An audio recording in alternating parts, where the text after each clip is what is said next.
Assalamualaikum warahmatullahi wabarakatuh. Tabik pun, saya Jemi Ramadhani, mahasiswa Universitas Teknokrat Indonesia dari Prodi Sistem Informasi. Di sini saya akan menjelaskan tentang pengertian OLAP. OLAP atau Online Analytical Processing adalah suatu paradigma analisis data yang memungkinkan pengguna untuk menjelajahi dan menganalisis informasi secara interaktif. Fokus utamanya adalah pada pemahaman pola, tren, dan hubungan dalam dataset. OLAP memainkan peran krusial dalam mendukung pengambilan keputusan dengan memberikan wawasan mendalam melalui analisis multidimensional. Jenis-jenis yang terdapat pada OLAP. Yang pertama yaitu MOLAP, Multidimensional OLAP. Utilizes multidimensional data structure to store information, providing a vision and the fast analysis kapasitas. Yang kedua, rollup, relational OLAP, release on the relational database and the leverage relational database management system to store and retrieve information. Yang ketiga, HOLAP, hybrid OLAP, integrates element from both MOLAP and ROLAP to harness the advantage of both the approaches. Komponen-komponen terdapat dalam OLAP. Yang pertama yaitu cube atau kubus. Definisi kubus adalah representasi visual dan konseptual dari data multidimensional dalam OLAP. Ini memungkinkan pengguna untuk memahami hubungan kompleks antara berbagai dimensi dan ukuran.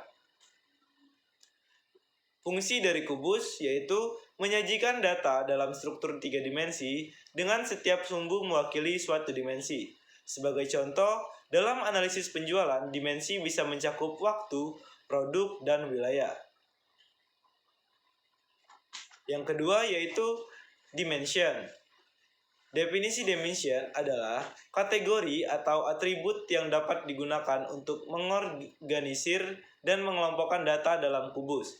Dimensi memberikan kerangka kerja untuk memahami konteks analisis. Fungsi dalam konteks bisnis, dimensi dapat mencakup waktu, tahun, bulan, produk, jenis kategori, dan lokasi, negara, kota. Dimensi dapat membantu menyusun data dalam konteks yang dapat diinterpretasikan. Yang ketiga yaitu measure. Definisi measure adalah data yang diukur atau dihitung selama proses analisis. Ini memungkinkan jumlah penjualan, pendapatan, atau metrik lain yang relevan. Fungsi dari measure sendiri memberikan nilai yang dapat dihitung dan dianalisis dalam kaitannya dengan dimensi. Contohnya, dalam analisis penjualan, measure dapat mencakup jumlah produk yang terjual, pendapatan bersih, dan keuntungan. Yang keempat yaitu hierarki.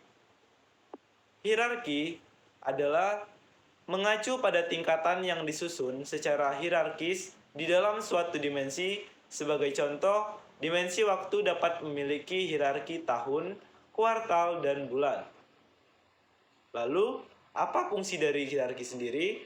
Fungsi dari hierarki memungkinkan pengguna untuk mengeksplorasi data pada tingkat detail yang berbeda.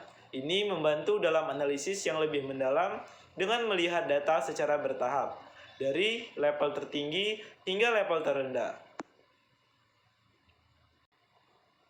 Yang kelima yaitu slicer atau deezer.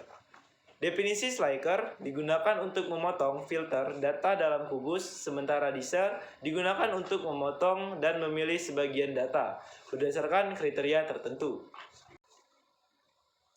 Fungsi dari slicer atau deezer memungkinkan pengguna untuk fokus pada subset data yang spesifik, memudahkan analisis mendalam dan penemuan pola yang lebih terperinci.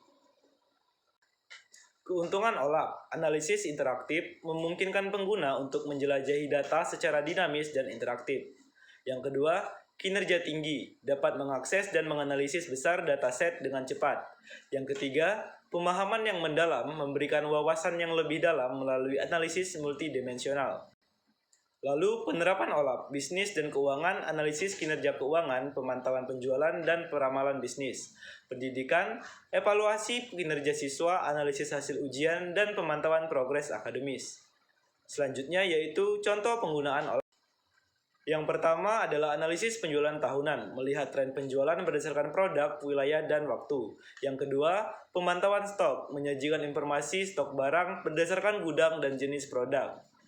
Selanjutnya yaitu tantangan dan pertimbangan. Yang pertama yaitu kompleksitas data, pengolahan data yang besar dan kompleks. Yang kedua, keamanan data, pentingnya menjaga keamanan data yang diakses dan diolah. Baiklah, kesimpulan dari materi OLAP yaitu OLAP memainkan peran krusial dalam analisis data untuk mendukung pengambilan keputusan yang informasional dan strategis. Sekian pemaparan yang dapat saya sampaikan. Terima kasih. Wassalamualaikum warahmatullahi wabarakatuh.